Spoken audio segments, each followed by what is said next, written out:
This is the Work Smart Hypnosis Podcast, session number 139. Anthony Jacquin on hypnotic leverage. Welcome to the Work Smart Hypnosis Podcast with Jason Linett, your professional resource for hypnosis training and outstanding business success. Here's your host, Jason Linett. You are in for an incredible experience. Hey there, it's Jason Linett, and this week on the Work Smart Hypnosis Podcast, we've got Anthony Jacquin. And I first became aware of Anthony's work several years ago, first picking up Reality is Plastic, which is a book that, if you have not read it, absolutely go off and pick that up right away, whether it's the ebook of it, whether it's the book on tape of it, available over at audible.com. It's an incredible read that whether you're brand new to hypnosis or whether you already consider yourself a seasoned pro, there's an incredible sanding down of the essential elements that absolutely comes from that book. In this conversation, we hit on themes such as confidence for the hypnotist, redefining hypnotic depth, what is the actual user experience when someone goes through a session with Anthony and his style of work. And then we also spend a little bit of time talking about the arrow technique, which if you have not encountered this yet, absolutely head over to the show notes as we link to that there, and you're going to learn all about this incredible technique originally pioneered by Anthony's father, Freddie, which is this outstanding process in terms of really dissolving away pain in a rapid NLP hypnotic style. So there's a lot of great information here. We go deep into some of his inspirations in terms of recommended reading, and even so satisfying one of my nerdy questions of what's a book from the magic community that he would recommend to the hypnotic community. If I may be so bold to suggest one of the biggest takeaways to take away from this conversation, look at that language, a takeaway from a takeaway. The takeaway would be that as we begin our education as the hypnotist, we're often, to use a little bit of a metaphor we're going to hit upon here, buying into the gospel of the process, that this technique has to follow that technique, that this method has to be used. And it's great to hear from someone whose work I've truly respected in this profession, sort of that changing of faith, this questioning of the process, which doesn't pull away from the power of it. Instead, in my real honest opinion, heightens it. You know, it's one of those aspects inside of my own program, Hypnotic Workers, where at times we're taking some of these classic strategies that many people would know of in hypnosis, yet twisting it in such a way that now it takes on an entirely different application. So suddenly this pain relief technique is being used for resolving a fear. Suddenly this aversion strategy is being twisted in such a way that now it's building positive behaviors, rather than kicking the old behavior when it's down. Learn all the details of these things over at hypnoticworkers.com. And of course, also over at worksmarthypnosis.com in the show notes for this session, you're going to see all the references to the books that we mentioned, including the one very special book that Anthony referenced there that, quite honestly, I've already purchased myself before you ever heard this conversation. It's a real amazing opportunity and a great chance to help someone who can truly benefit from the help as well. So buckle up. This one is incredible. Here we go. This is session number 139, Anthony Jacquin on hypnotic leverage. What was it about hypnosis that you grew up with the awareness of it? What was it about it that piqued your curiosity in the early days? It was very simple. My dad, he's always, been a sales guy and had his own business, and took a year off and decided to learn hypnosis. He was into personal development and, peak performance and that kind of stuff. And as soon as he started using it, I just moved to Paris, and he wrote me a letter telling me about some of the results he'd had. This was all therapeutic stuff. And he said, I feel like I'm wearing an invisible cloak, meaning he felt like he was kind of vested with this new power, and no one knew it. It's just words. It's just imagination, as he's still prone to saying. So my curiosity was immediately piqued. He suggested I too get an invisible cloak. and he shared the materials he had.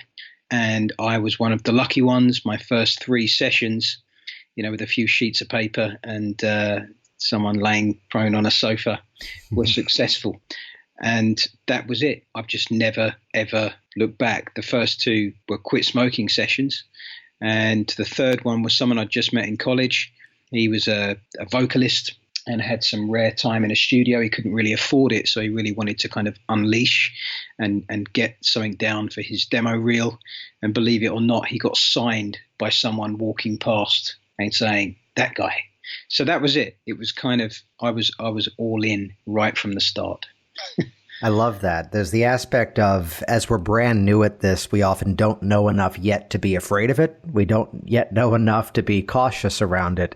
And there's the phrase that's popped up here several times, which originates, I think, back to Sean Michael Andrews of, I wish I could call back my first clients and say, no, really, come back, I got better.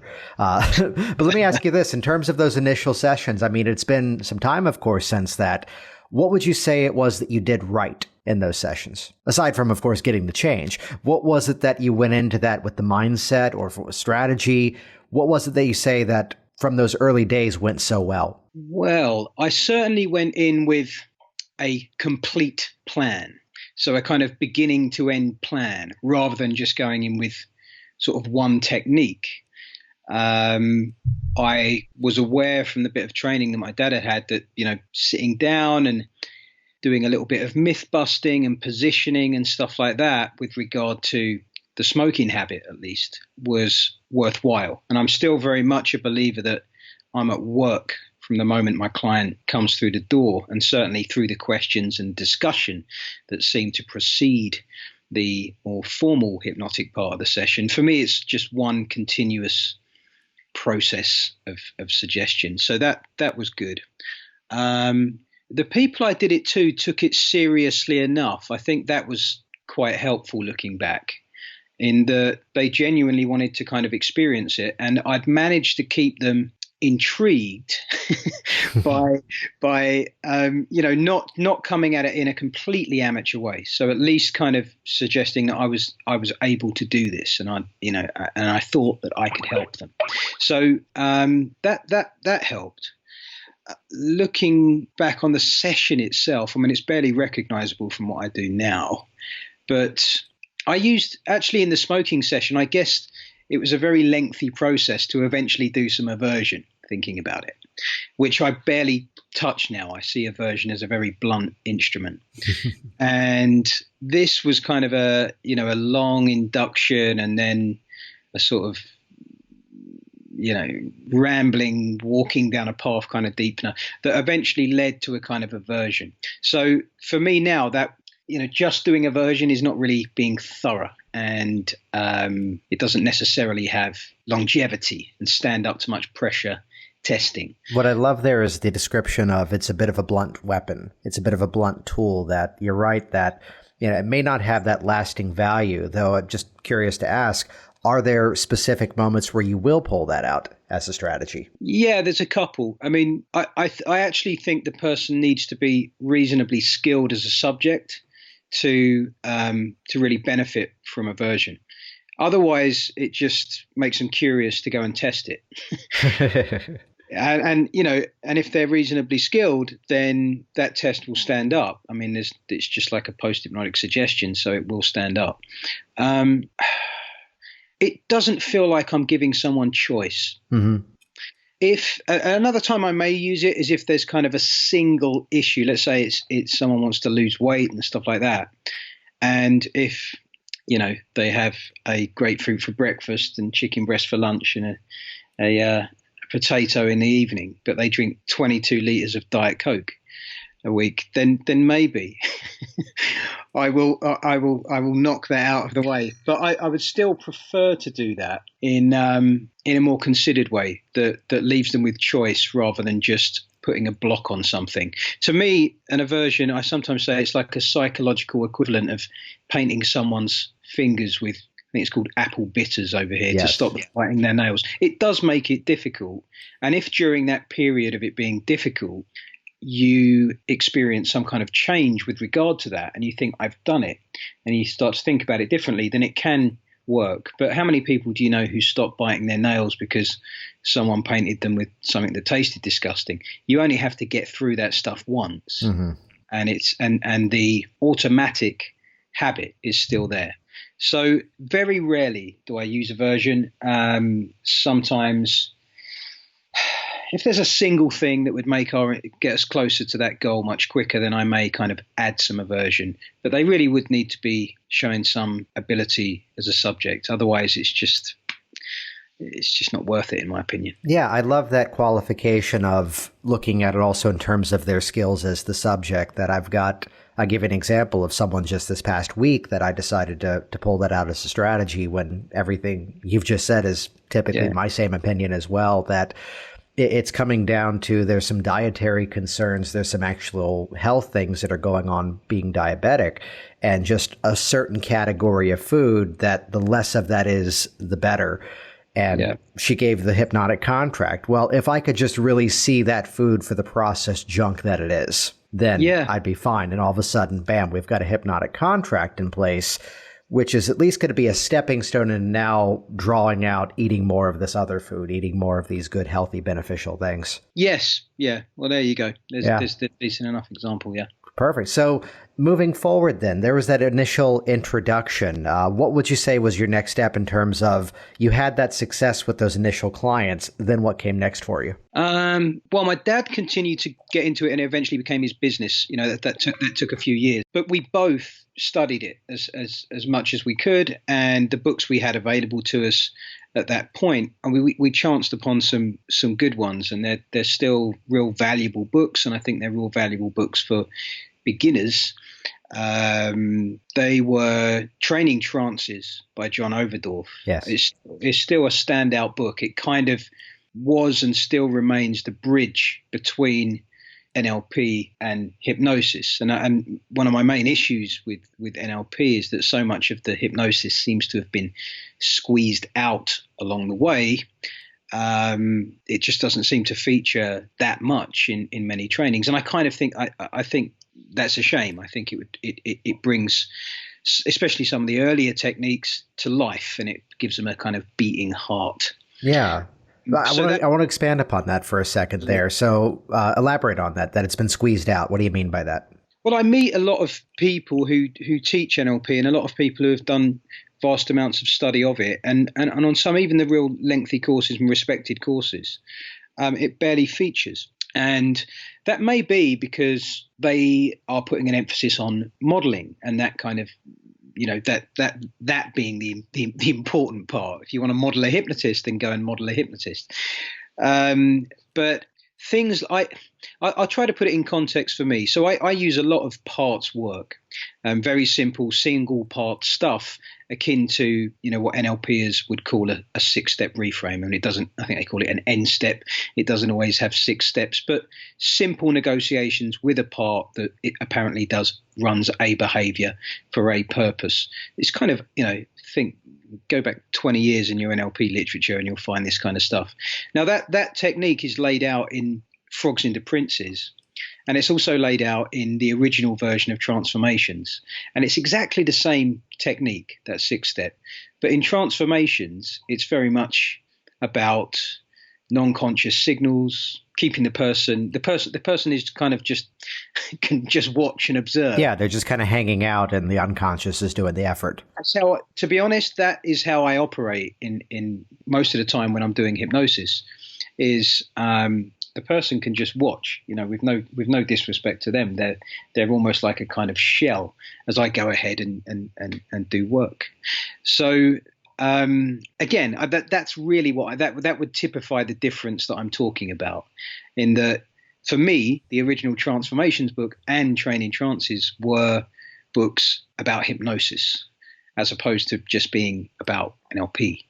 And so even though many of the things that I use are certainly recognizable from some of that early stuff, I tend to hypnotize people and create signals and hook that stuff into my process.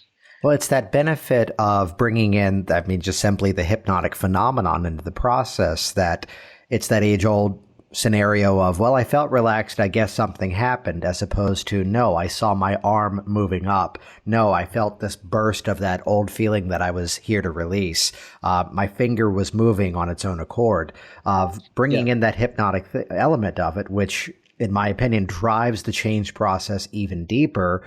But it's also really satisfying the conscious mind that, yes, something actually is going on, rather than just appealing to logic, rather than just appealing to the language patterns and the thinking, giving that actual kinesthetic experience that something is going on here. Yeah, absolutely. There's many good reasons for including it. And one of those reasons as well is that unless you give some suggestions that would actually provide you with some feedback, you never quite know how capable this person is.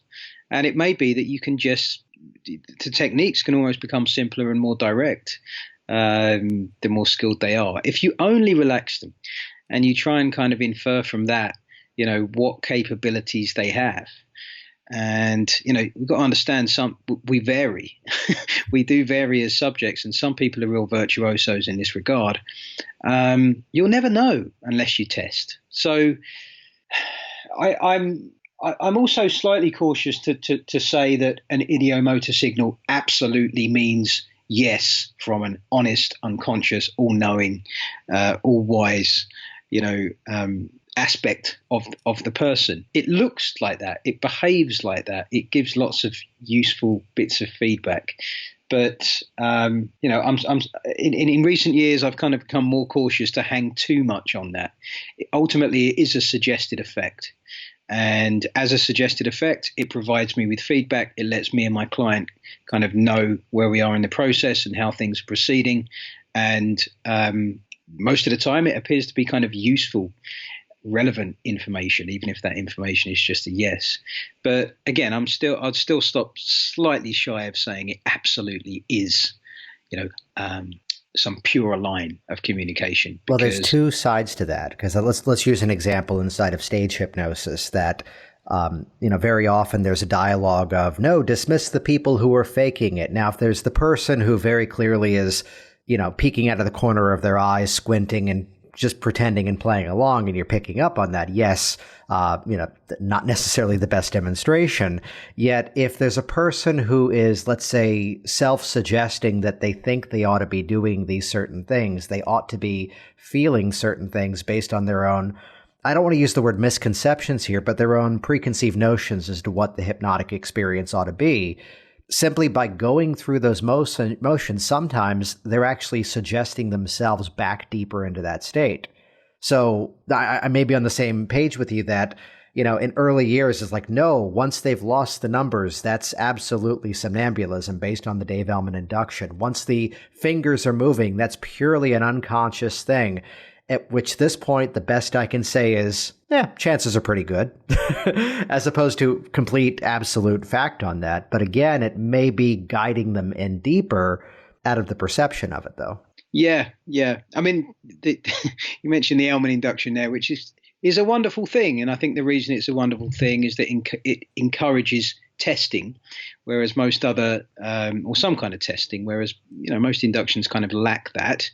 But the way I read it, you read the original Elman suggestion, it doesn't really suggest amnesia as far as I'm concerned. Mm-hmm. It kind of, it's vague. It suggests almost, you're so relaxed, it's almost too much effort to bother making. It can be interpreted that way. And I find the way people sort of fade out with it sometimes, it's more likely to be that than it is to be amnesia. And again, I've really kind of moved away from, I know what you mean when you refer to somnambulism, but I've kind of moved away from any use of a state explanation or a depth explanation, as lovely as those ideas are. I don't think they're necessary. So if someone can do amnesia, they can do amnesia. They have that skill, and they may need to work a little bit to learn some others. It's no guarantee that they'll be able to hallucinate. It's no guarantee that they'll be able to do post-hypnotic suggestions. It's a reasonably, fair bet, but it's certainly no guarantee. And I really see, suggestions of state just as that. Sleep, trance, deeper are no different from magnets, lighter, and stuck. As far as I'm concerned, they're just suggestions. They're not a prerequisite for accepting any other suggestions. They are just the result of those suggestions. And yes, culture brings them into the office sometimes, and the stage serves some of them up as well. People kind of bring a lot of expectation along with them. And that's a useful thing. It's a brilliant thing. But for me, they are a product as opposed to a necessary process. So then from your filters, when someone is going deeper into hypnosis, what's your definition of that? What's your description of that? When someone's going deeper into hypnosis, they're responding to a suggestion to go deeper.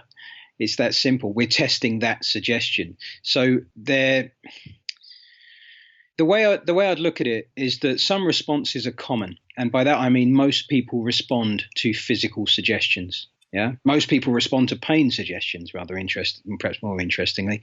But most people seem to be able to respond to what we call, basic routines or waking hypnosis or suggestibility tests. To me, there's no line. There's certainly no clear line between what you're doing there and what you're doing when you give someone amnesia. The point is that most people can respond to those. They have the ability, the skill on board to do it. Around 23% of people seem to, without any training at all, to have the skill to do amnesia. But there's no need to put them in any state. There's no need to deepen their state if you do put them in some kind of state. You just need to give them that suggestion. My usual opener when I'm kind of doing strolling close-up hypnosis is to essentially do a finger lock. So this is like my father's simple extension of magnetic fingers, but it turns it into a challenge type suggestion. They become locked rather than just moving together. And then I just say, now feel that same stuck feeling moving up your arms into the mouth to the point you cannot say your name, and they can't say it. And then I say, and now it's just completely gone. You can forget your name. So there's no mention of hypnosis. There's no mention of state. There's no encouragement to relax or go deeper, but there is seemingly amnesia for a name. So for me, the notion of going deeper really means that we're working from suggestions that are, or responses to suggestion that are common, to responses to suggestion that are less common or even rare. So again, the numbers are consistent, and just over 20% of people seem to, without any training or knowledge of hypnosis or anything at all, seem to be able to do amnesia. And slightly less can do, negative hallucinations, and similar number can do post-hypnotic suggestions, and obviously have amnesia for those. So deeper to me is just displaying more of the phenomena. There's no depth, there's no state other than the one that we keep suggesting. Well, it's the mindset that I'd often use that, at times it may be valuable to learn some of these scales, to learn some of these models, but at the same time, develop a wonderful fascination for how quickly we can break those models and just go directly for the phenomenon. Well, absolutely. I mean, the thing is that the models are of relevance to academics. There's not enough communication between academics and hypnotherapists. There should be. The literature's there to be shared. We can all kind of look at it. But from my experience here, and, my friend Adam Eason is completing a PhD to do with self-hypnosis at the moment, it's actually very difficult to get these two camps to communicate. Not enough. Most hypnotherapists think sort of, if they're reading deeply into this, that they're studying Ellman, and it's kind of like, well, great. It shifted everything. It's a mind-blowing book. It was, in its time, and it still is an incredible read. But there is a massive body of good peer-reviewed scientific research where they are really testing and asking hard questions about the hidden observer, about state, about the longevity of amnesia, about task ambiguity, and all manner of different things that actually, if we pay attention to it and then we kind of look at our practice, we can improve our practice. Sometimes it does mean not just questioning, but abandoning some of our most cherished ideas. And trust me, I've been through the full spectrum of theoretical positions in the last 20 odd years. And where I'm at now would probably best be described as quite a hard cognitive behavioral view of things. But it creates a little, I find when I share it with people, even it creates a kind of little dip of, you're taking away all of our toys here. And it's kind of like, well, no, all of them but one. And that one was there all along, in plain sight. And it really comes down to, why do we have this special word called suggestion? Why do we use this word in a special way? What is it that hypnotists mean? What is their definition? And when we have the variety of positions, but there's one, and as far as I can tell, there's only one single thing that all the different academics agree upon, and that is the nature of the classic suggestion effect. The classic suggestion effect is the subjective experience of a happening, rather than the feeling that you're doing and that you're involved. That imagine a spectrum with doing on one end and a happening on the other. And for me, the defining characteristic of hypnosis is where we manage to slide your subjective sense along that scale. It's still the same muscles lifting that arm, the same person. It's just now it feels like it's lifting. So, if we take that as our kind of guide, and we come back to your question of, what happens when we're going deeper into hypnosis, what we're doing is our subjective experience is that our actions, our output, our thoughts, feelings, everything in the end is just happening. Now, if we look at it even, from a neuroscience perspective, absolutely that's what seems to be going on anyway. It is a happening. It's just occasionally you have a sense of control. So, albeit that too is automatic. If I'm going too deep. No, I love it. It's getting into that. Oh, it's where if we want to bring it back to some of the classic texts, Dave Ellman would talk about bypassing of the critical faculties of the mind, but it's coming down to automatic response, that we're not just. And I think this is a thing that many in our communities need to readdress, that yes, there's value in teaching our clients strategies. Yes, there's value in teaching clients self-hypnosis. Yet so often there's this dialogue, when you feel bad, do this. When you get that negative thought, do that. And that can be extremely beneficial. Yet the goal is to create that new normal, that new automatic response where that issue just isn't there. Exactly that. A new automatic. And that new automatic can have an accompanying sense of control, but it will be a new automatic. That's really what it's about. The other thing, about these classic texts, which again, I absolutely encourage people to read, is that there aren't any academics, as far as I can tell, talking about Erickson or Ellman. And then there are very few who would ever talk about a conscious and an unconscious. I can't really find any who would talk about a critical faculty. Mm-hmm. These are terms for hypnotherapists. They're not of any great relevance to those that are actually trying to get to the bottom of the nature of this thing. And they're useful terms, don't get me wrong. I'm quite happy to talk about a conscious or an unconscious or a part of you if you're a therapy client of mine. But it's when that becomes, a little edifice for us to kneel in front of. Right, yeah. It's the line from Princess Bride. You keep saying that. I don't think you know what that means.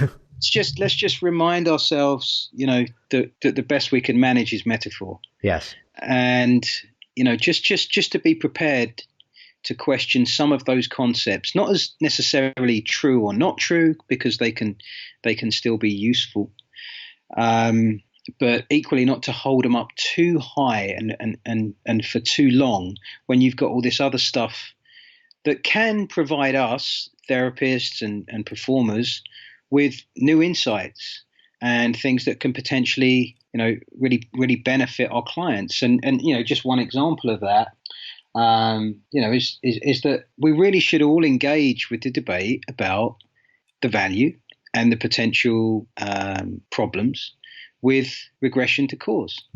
You know, I know, because I've wielded it many times myself, that it can seem to provide a very sometimes an immediate change, and sometimes a very poignant moment, and certainly an emotional moment. And you can think, well, yeah, that did it. This technique here is gold. But equally, when that becomes the backbone of someone's system, I think it can be problematic. I think it can encourage a kind of reliance on the therapist, and I think it can cause unnecessary pain and discomfort where other techniques would do the job just as well without having to revisit. And you know, it's impossible to keep your language clean. It's actually impossible to actually think that you can do that. Elizabeth Loftus has shown us, you know, with a single word, how our kind of thoughts about something can be changed. So again, there's that, and there's many other things that, you know, I've used myself, that we should just be prepared to question every now and again. That nothing. I read a wonderful quote the other day, and it apparently was a motto at the early days of Esalen. Is that how you say it? The famous therapeutic spot on the West Coast, Fritz Perls. And oh yeah. Yeah, I think it's Esalen. And that was that no one steals the flag. As in, you know, no idea is the idea. No one gets to keep the flag. You know, let's just kind of keep it in play and keep talking. You know, and again, I know these are challenging ideas. I know how popular regression to cause is, not just in the US, but everywhere around the world. But there's enough information now for us to kind of question when we use that and how much we use that, and kind of why we're using a technique like that. You have a much more inspirational way of referencing all those things as opposed to the way that I'd often talk about it, which now means, of course, I have to share that with any religion, there's now the anecdote of the person being the cafeteria Catholic, the cafeteria Jewish, that they're really faithful with all these things. Well, except for that one. I'll have a little bit of this. I'll have a little bit of that. The mindset that, you know, I will argue with passion these things I believe in.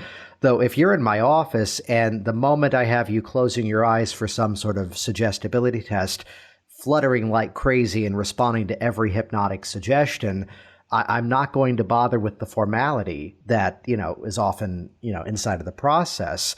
If you're demonstrating these profound phenomenon, if you're demonstrating the emotional state the moment you walk in the door with me, it's kind of goes back to my description of a lot of stage hypnosis in terms of the flaw of the structure. They excite them in the audience, they bore them on stage, and then they spend the next 45 minutes trying to get them excited and animated again, as opposed to make the whole thing animated, make the whole thing. It's where I think your way of describing it from reality is plastic, the mindset of just leverages. That if you pick up the hand, that means now you can do something with it. If you have them put the arm in that position, that means you can do something with it. Yeah. There's a vast amount of our work that I think is actually hidden with task ambiguity. You know, the person in front of us doesn't quite know how to proceed. They're looking to us constantly for an idea about how to proceed. Again, it doesn't mean that they have to do that much, but they're in this kind of limbo. Which, to be fair, in that moment, you don't always know exactly how you're going to proceed either. You've got a couple of ideas, but once that arm is up there, deal with what emerges. Yeah, that's why I lift people's arms up quite a lot. It gives me a lot of options. That needs to be on a business card. So somebody comes into your space. Somebody is now working with you. I'm always fascinated by the discussion of just what we can brand as the user experience. What is it that they're about to go through as somebody is working with you? In a therapeutic session, you mean? Yeah, absolutely. Yeah. Well, my sessions depends what I'm doing, but my sessions are normally between 60 to 90 minutes long. I tell them what's going to happen up front. I say, I will ask you a few questions. We'll have a discussion. I'll explain what hypnosis is and why you can make these changes. And then in the second part of the session, I'll hypnotize you and we will apply those techniques. So I set that out pretty early. I was lucky enough to get, when I went full time, to get very busy very quickly and just consistently knock it out 9 to 5 every day, 5 days a week. So I blasted my way through quite a few thousand sessions in a row. And I discovered pretty early on that even though people have booked an appointment, some are kind of on the back foot about the hypnosis. They're just sitting there waiting and wondering when, is he going to hypnotize me? And I find other people, if you start talking to them and having, discussions, can make the leap, oh, this is hypnotherapy. It's a bit like counseling. So I prefer to kind of sow a bit of expectation early on and say in the second part of the session, that's when this will happen. In my own mind, I'm completely at work suggestively throughout the entire thing. I believe people are always on, always receptive, always being, always responding to suggestion. So the induction is not going to increase that. They're just always receptive. I'm appealing to their inherent receptivity, if you like, if that's a word. If not, it should be a word. It is now. Good. And so I don't ask too many questions. It's not like it's a massive case history. My questions are very much about kind of arming myself with, you've used this word already, leverage. My dad refers to it as emotional leverage. Anything I can use in this session to create some emotional spikes, I will kind of gather. That could be, their fondest grandchild, or it could be their,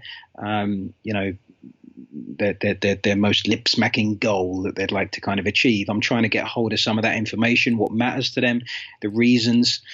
And at some point, I'm probably going to frame their problem, if it's a single issue type thing in our discussion, as some automatic part of them, that this is just something that they've learned. So we don't need to explore and go too deep. There's certainly no great effort to explore the past. We talk about their problem in terms like that get quite kind of functional, like a part of you that's responsible for weight control, or that kind of stuff. And it's very positive, outcome orientated, brief type stuff. All of those things, buzzwords. They're also styles of therapy. I just mean buzzwords. It's brief, it's outcome orientated, and they're generally quite excited and, feeling part of this collaborative act by the time we get to the hypnosis itself.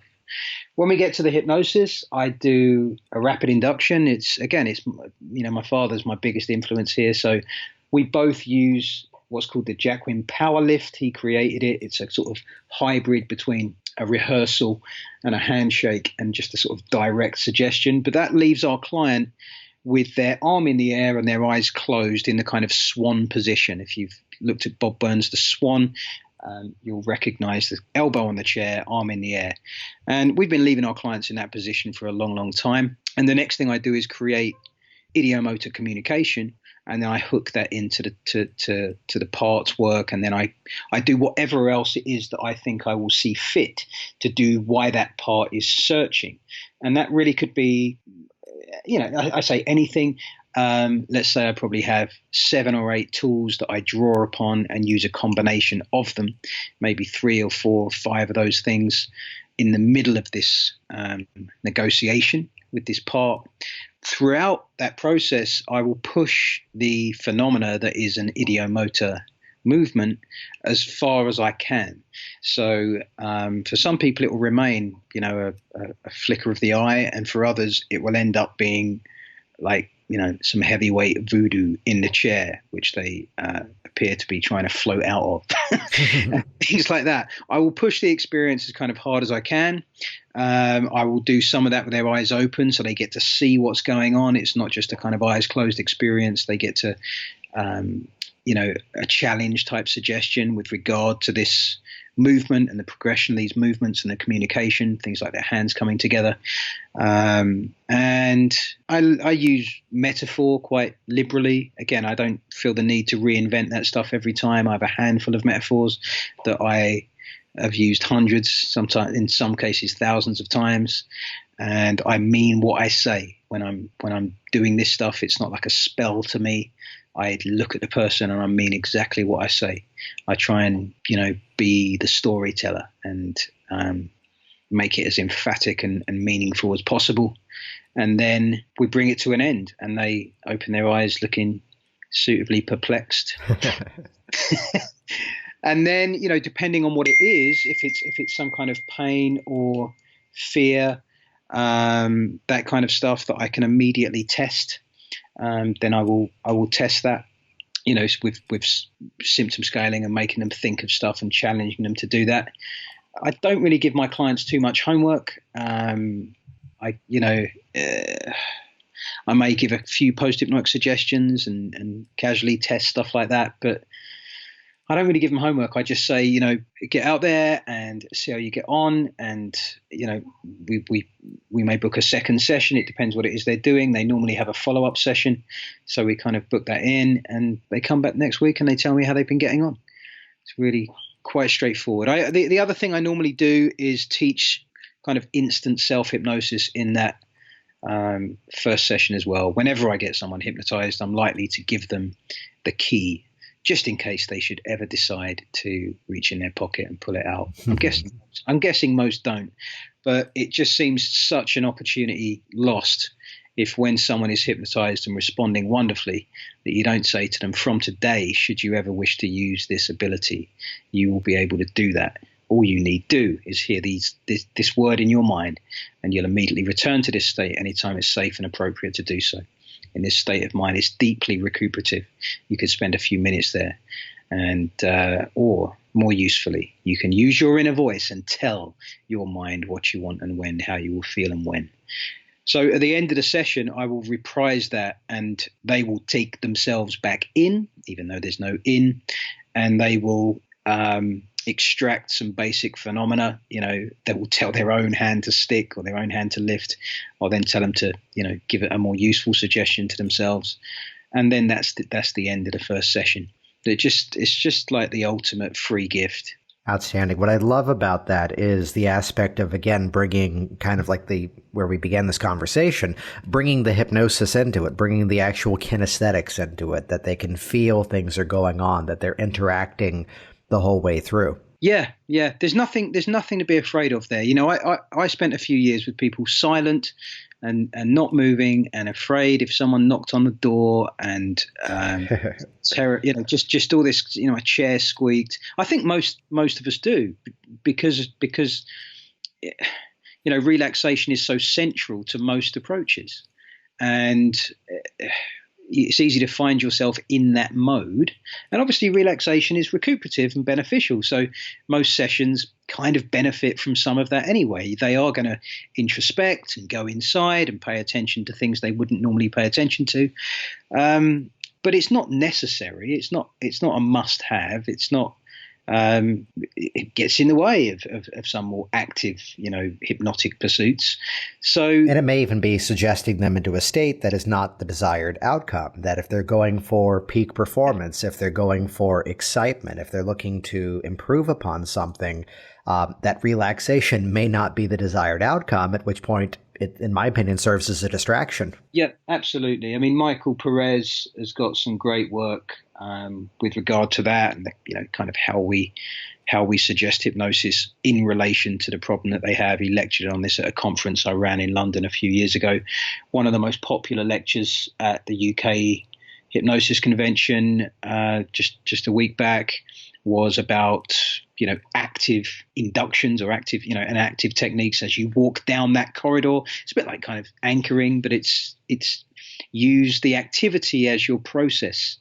And there's a lot. Once you get your head around that, you relax bizarrely, and you realize that you can do this in any circumstance, and you're allowed to be a bit more creative with it. It's really about the suggestions that you are giving outside of that particular process that are going to make the real difference. So, most of my sessions have that kind of shape that I just described, but I do more and more, not looking for it, but just kind of, there are so many impromptu opportunities to run some of these techniques that can stand alone. And most of the things I use in my session actually can stand alone. There's no reason why you can't have a go at a phobia with a rewind technique. There's no reason why you can't use the swan in isolation, or the arrow, my dad's creation, in isolation. All of these things I know can be effective. And to be honest, some of that stuff is really making me question my approach overall. A friend of mine in Belgium runs a very successful hypnosis center. They have 4 hypnotherapists working out of there. They are very busy. They have lots of referrals.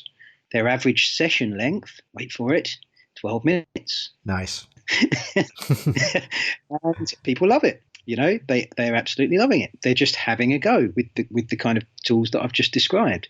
Let's just see if we can just suggest change here right off the bat. Go out, come back next week. Let me know how you get on. Well, there's a list of a couple of things I'd share briefly here that things that I used to believe that now I don't. And I think the first one was that kind of like what you mentioned there of, the person lying in a chair, relaxed and quiet, that as soon as I got over it rather quickly, that the process was delicate, that the process was instead extremely flexible, extremely malleable, and it came from me doing a demo one time and someone where I'm getting into this excited tone, bringing up that state within the client of confidence. And it's a hypnotist in the group going, yeah, but if you talk that loud, you're going to wake them up. And realizing, oh dear. So getting over that mindset that the process was that delicate was a big thing. The other one was just simply being in the moment with the client, being in the experience, and recognizing that the length of the session does not necessarily correlate to the quality of the results. And making it so clear that in my paperwork, in my conversations, that I schedule everything as this 90-minute block. If we need the time, we've got it. Though, if we got the change in 35 minutes, high five, yeah. Enjoy the rest of your day. Yeah, absolutely. I mean, I lurch between these kind of 5-minute interventions and then more sober reading where it's kind of, repetition helps. Mm-hmm. That apparently results are better for smoking if you do 3 sessions rather than 1 and this kind of stuff. It's just, the way I got into it, it wasn't to race. It wasn't an obsession with rapidness. It was just that from very, very early on, I've seen that the vast majority of things people approach me for the potential is there for them to change in one session. It's just sometimes there's more work. In fact, another line from Michael Perez that I use a lot in this regard now, because I do want to encourage my clients to stay with me if we need to do more work. I want them to understand I'm with you on this, and I'm up, for doing several sessions or giving them support through Skype or whatever's needed to kind of make that happen. And in some cases it is. But at the conference I used to run, called Change Phenomena, we have a panel session at the end, and all of the speakers are obviously on that panel. And someone asked, what do you say when a client says, will it work? It's a very innocent question. And Michael Perez pointed out that, most of us, because we understand something about suggestion, have a complete aversion to even the merest hint of honesty in this regard, that it might not work, yeah, which is the reality. We don't all get 100% results, even if we do 3 sessions or 10 sessions or whatever else. That's just the way it is. So his answer, he said, look, and I hope I'm not misquoting him, but this is how I say it. He said, look, doing what I do, sometimes I seem to be able to help people when nothing else is helping them. And sometimes when I help them, it just happens like that. It's literally 1 session and that's all we need. On other occasions, there's more work for both of us to do. And every now and again, hands up, I just can't help you. But we know that pretty quick. And that has kind of become my answer, because it leaves the miracle option on the table. It leaves the 35-minute option on the table, but it also has, some realism. If you're doing this day in, day out, it's obvious that our work is varied, and sometimes there's a little bit of settling down to do, and sometimes there's a bit more explaining to do, and sometimes we have to be a bit creative and find other ways around blocks and problems, and sometimes there's a shopping list of stuff to deal with. So that's kind of become my answer. I want to encourage my clients to be committed to whatever's needed, but I also want to have the opportunity of just firing a swan or an arrow at seeing what happens. Because again, the swan especially, I mean, it just has come out of nowhere. I don't know if you've had Bob on your show yet. I have, yes. It's the first step, the innocence of that first question, where you kind of just look past the person and say, if you're mind is willing to look at this, that hand will move. And it generally does. It's kind of like the problem has just stepped into the fly trap. It doesn't know it yet. It hasn't tried to escape yet, but it's already game on, even if it's not quite game over. And the client themselves, it wouldn't really occur to them that what you're actually trying to deal with my 20-year problem, in 3 simple steps. But I've seen it again and again. And, I'm now, I think you said you'd seen the arrow, my dad's creation. And I confess on there that it took me quite a few years to really accept that as a technique, even though it was my dad that was doing it. It's just so simple and it's so unassuming. And yet I've seen people time and time again with chronic pain, and they're reporting this as chronic 9, 10, 11. I'm seriously in pain. And 5 minutes later, they can't feel it. And that, as much as anything, just makes me question our personal reality. It's that was like the last holding out for any loyalty I had to state. I was kind of like struggling to explain that one away from a cognitive behavioral perspective. Well, it's where in the training of the arrow, I mean, even pointing out that this could be done with hypnosis, though it can be presented as its own standalone piece. And I can even see a greater strength to not even any dressing around it, that's coming down to, I mean, yes, there's components of dissociation, there's components of blowing out that state, components of just, that full expectation of the process. But I totally agree with that. It absolutely doesn't need to be presented within hypnosis, and you can still get, I'm guessing you can still get the same results. It's just generally we present it in a context of hypnosis. But, I've done this very, very casually. I've done this standing up next to someone in a pub, and they've still got a pint in their hand. And I've just said, just imagine this for me. And some severe chronic pain due to nerve damage in a neck that they've had in their feet for 8 years has vanished. Which this is a phenomenal process for those listening that haven't encountered it yet, which I'll link to it in the show notes over at Work Smart Hypnosis as well.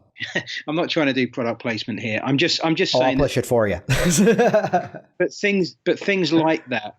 And again, it's just because I've been lucky enough to, my dad and I have been able to bounce ideas off and experiences, off of each other for the last 20 years, which was a real bonus.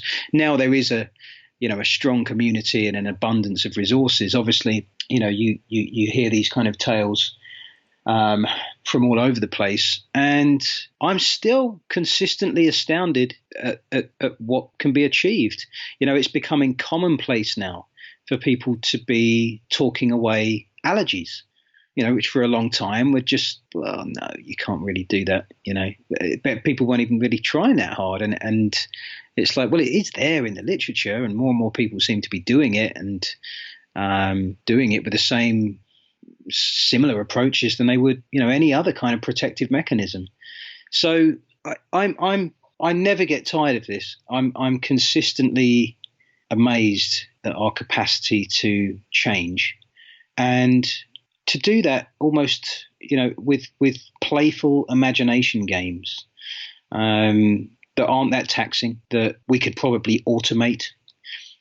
We could probably stick in some VR goggles. I don't want to do myself out of a job, but much of what I do, I'm not ashamed to say, is very kind of process driven. The words within that technique or a typical smoking session, they don't vary that much. There's some personalization of content, and there's some kind of emotional leverage and some particular kind of pointing based on who I have in front of me. But that probably makes up about 15-20% of the session. The bulk of the session is very process driven. By that I mean, the techniques carry it, and I don't think we need to have this infinite tapestry of new ideas and metaphors and connections, and I just don't believe we need to do that. I think it's nice and it can feel good to operate in that fashion.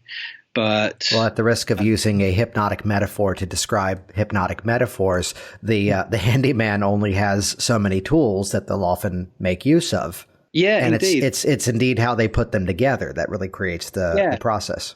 Yeah, I sometimes say, there aren't any advanced punches in the boxing gym.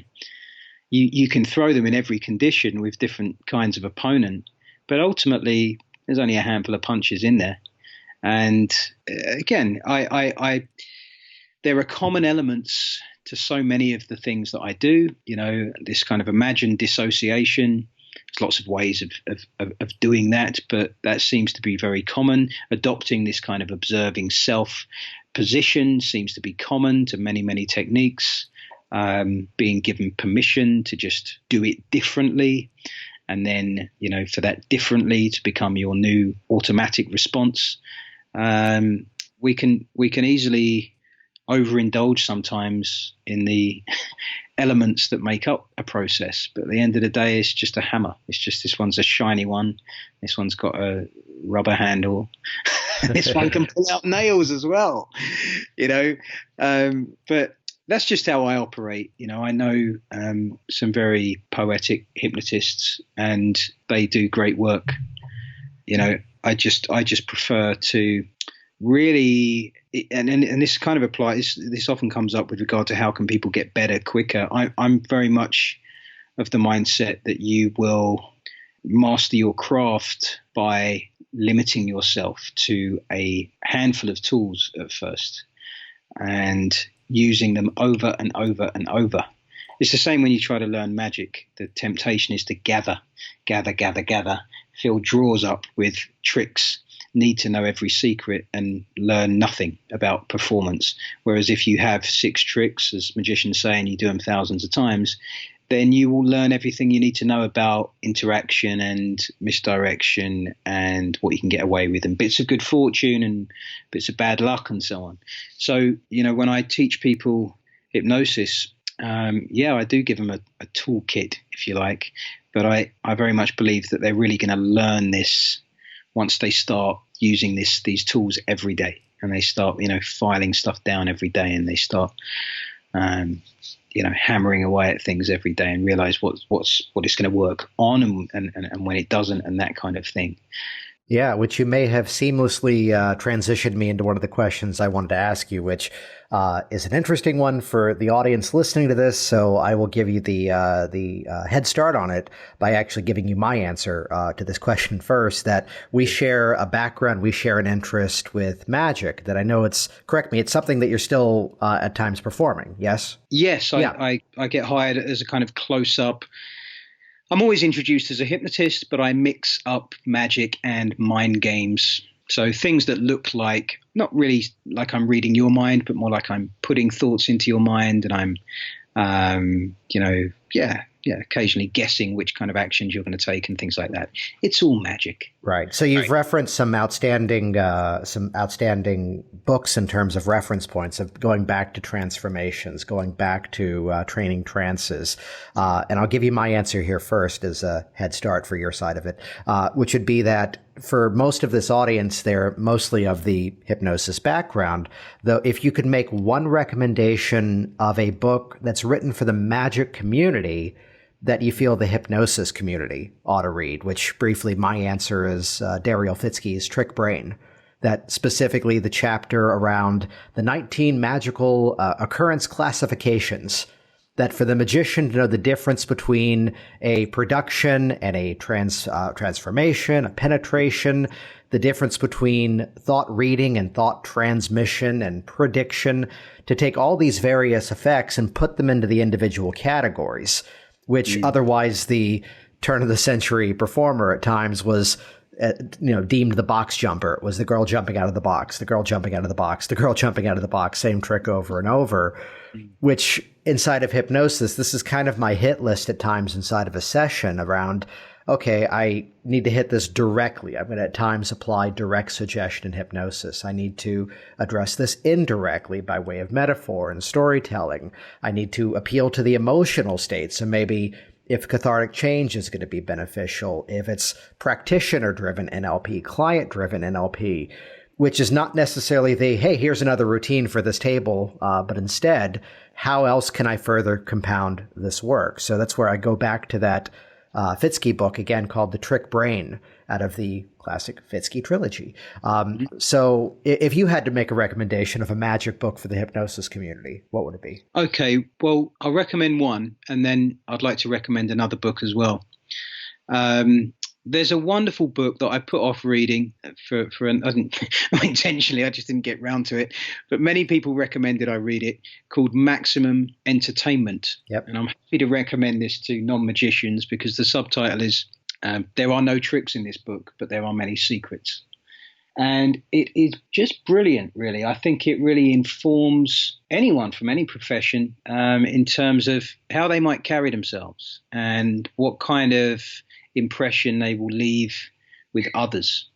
And a distinction he makes early on in the book is a useful one. He says, whatever it is you do, and the guy who wrote it is actually a Vegas magician and hypnotist. So there are many points. And we'll link to all these books in the show notes, but that's Maximum Entertainment by Ken Weber, Weber. Yeah, that's the one. And early on, he makes a distinction. He just says, look, when we're dealing with adults, the stuff that you do is going to be received on one of three levels. It will be received as a puzzle, which essentially means if I knew the secret, I would be able to do it. Or it may be received as some kind of trick. And that may be the card being put in the middle of the pack and arriving at the top of the pack, or it may be vanishing the Statue of Liberty. But it suggests that there is some skill. In other words, if I knew the trick, I probably still wouldn't be able to do it. And finally, and this is where we all want to be, there is an extraordinary moment when for a moment you stop thinking, you squeal and you go, oh my God. I was holding it. It was just a thought in my mind and everything kind of stops. It's a timeless moment. And that's where we're aiming. Well, I think that's a useful reference for us as therapists. I do think that giving people an experience that's out of the ordinary can be of real benefit when we're doing therapeutic work. And keeping the therapeutic alliance alive is partly reliant upon the way you show up and your presence and obviously your relationship to the client and your ability to communicate hope, even when the person has been stuck with a problem and is at their wit's end and you're their last resort. If you can still manage to do that via your presence and manner and clear knowledge and experience and speak from there, really be heard from there, then I think it can make a big difference to the therapeutic alliance and therefore the outcomes that you get. So that is a very good book. Another one I'll mention. So there's a guy in the mentalism and hypnosis community, I guess not too many therapists will know him, but his name is Jerome Finley. And he's produced some quite remarkable material over the years. And a couple of years ago, he was actually attacked. He wrote a brilliant book on hypnosis. I referred to it as the encyclopedia of hypnosis for the 21st century. It's a massive book. I paid $575 for a hardback version of that. Well, Jerome was attacked a couple of years ago very viciously. I don't get too graphic, but his face was very, very badly damaged and his jaw was broken in many places. And he's now starting to recover from that, but he's been suffering, with medical bills, and he's also been suffering with anxiety and different things for some time. And I'm now kind of helping him make his book available for $50. And the money goes direct to Jerome. I don't benefit from it in any way. But if anyone is interested in that offer, then that wonderful book, albeit in a digital version, is now available for a limited period of time for $50. And what happens is I would send you the details of Jerome's PayPal account, and then I would deal with the order rather than Jerome. I will send you the files and the cover and all that kind of stuff. It's a brilliant book. It's encyclopedic in the sense that it's not just about performance hypnosis or therapeutic hypnosis. It straddles the two very well. It gives his unique take on pretty much all of the classic techniques that you may know already. And it also outlines a lot of very interesting performances. Yes, it has his stage hypno routine, his 12-minute routine, his impromptu stuff, but it also kind of straddles this this, more shamanic space that only Jerome Finley can own. He's completed 2 full shamanic systems, and is a genuine man of mystery. It's extremely good, and there's a lifetime of material in that book. It's extremely good. And I've only held a physical copy once before and thumbed through it, so I'll happily be the first one to take up that offer. So if you can please share any details on that, we'll stick that in the show notes as well. Before we wrap up, 2 questions for you. One will eventually become the standard, how can people find you? The first is, where is it that the new hypnotist can find confidence in their process? What cultivates that? What generates that, in your opinion? Right. Well, my mantra these days is begin. And I mean that in 2 ways. I first of all mean that the basics will take you far. The stuff you read in the first 20 minutes of reading that book will actually provide you with a starting point and or any book, and allow you to kind of get started. And confidence is going to come from continuously playing with what's perceived as kind of the basic stuff, suggestibility tests and exercises. The response you'll get to them, even from intelligent adults, is delightful, because everyone continues to be fascinated with the sense of things being automatic and happening beyond their control. It allows them to kind of dance with this lack of control, if you like, safely. So that's one thing. And the second is, I say begin in the sense of start anywhere. Realize that you don't need perfect conditions. There are no perfect conditions. You can create something novel, and you can begin pointing suggestions at it straight away. And I'm particularly encouraging people to do that with things that will give them feedback, give the subject feedback, give the hypnotist feedback in terms of whether this is happening or not. Until you do that, even if you see 1,000 people and you just relax them and so they were really relaxed and they were quite relaxed and that person couldn't relax. If you only do that, your confidence will only ever sort of grow in that realm.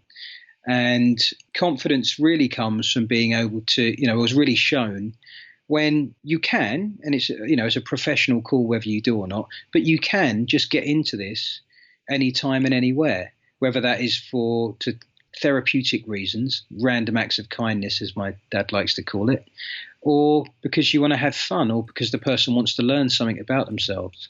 And being able to do that, even if you have 5 minutes or 15 minutes, or you want to give a lecture or a talk, or you want to help someone as the plane is coming into land. Once you really accept that it begins with suggestion, it ends with suggestion. There's no real process that is a must-have outside of suggestion, then it gets a lot easier. And perhaps it's easy to say that once you've sort of picked up all of the toys and then put them all down again. but once you accept that they are not a prerequisite for what's going to happen via suggestion, then you can take a more leisurely approach to exactly how you shape the session and how you provide this experience and this ritual, how you create this space and what you do within this space, how you adorn it, really can be a creative process at that point. So there's no doubt about it. You will get confidence by doing this, and you may as well, the saying from Little Big Man that's recently stuck in my head and I've been repeating far too much, this old film with Dustin Hoffman, is today is a good day to die. And when I encourage people to kind of learn a bit about hypnosis, especially on the performance side, and we go out and we go out in public and they start to practice with it, even therapists, often do that kind of training just to stretch themselves. It's just go and face it. Go and find out that when their hands don't come together, or their hands don't lock, or they say their name, or they can get up, it doesn't hurt that much. It's a little bit of there's a little bit of a sting, but it doesn't last too much. If you can keep your own ego out of the way, it just kind of rolls off, and you can just do it again, and you can improve much more quickly that way.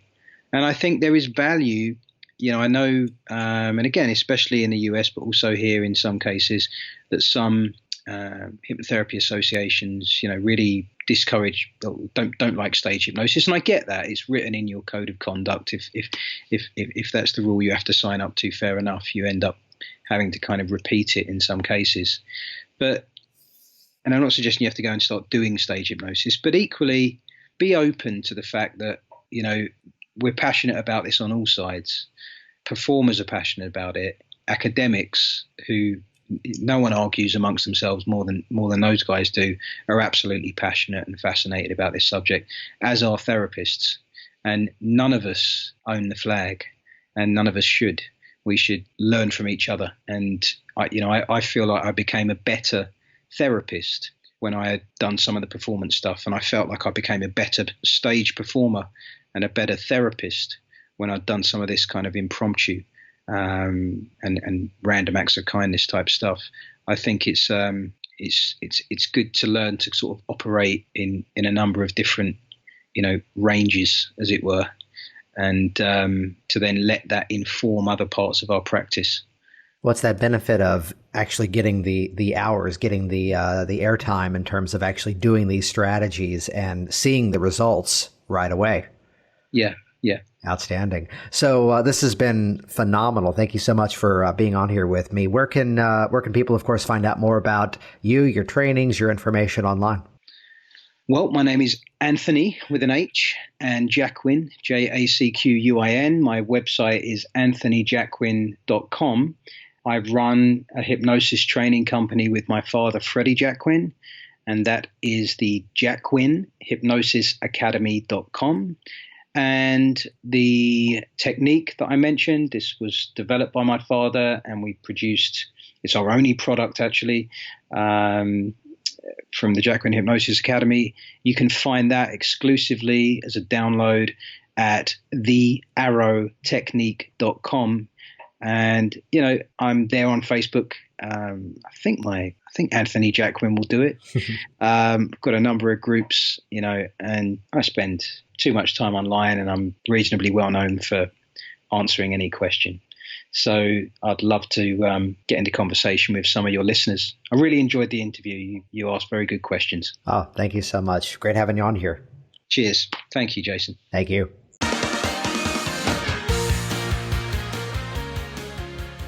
Jason Linett here once again, and as always, thank you so much for interacting with this program. And I'm going to share the stage at the end of this, as we often do, to first of all, once again, head over to the WorkSmartHypnosis.com website and go to the show notes for this specific session, because we're going to link in there the exact details for the Jerome Finley book that Anthony was referencing there. On top of that, you're going to see links to Anthony's books, as well as the Arrow Technique program.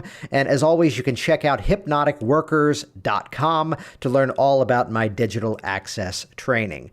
Thanks so much, and I'll see you next time.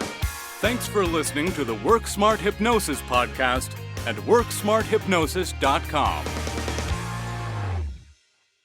Hey there, it's Jason, and I want you to be one of the first to find out as we upload amazing new content. So do this right now. Click the subscribe button right here on this video. That's going to link you to our YouTube channel here, and you will be the first to find out as new resources and downloads are made available. Do it now.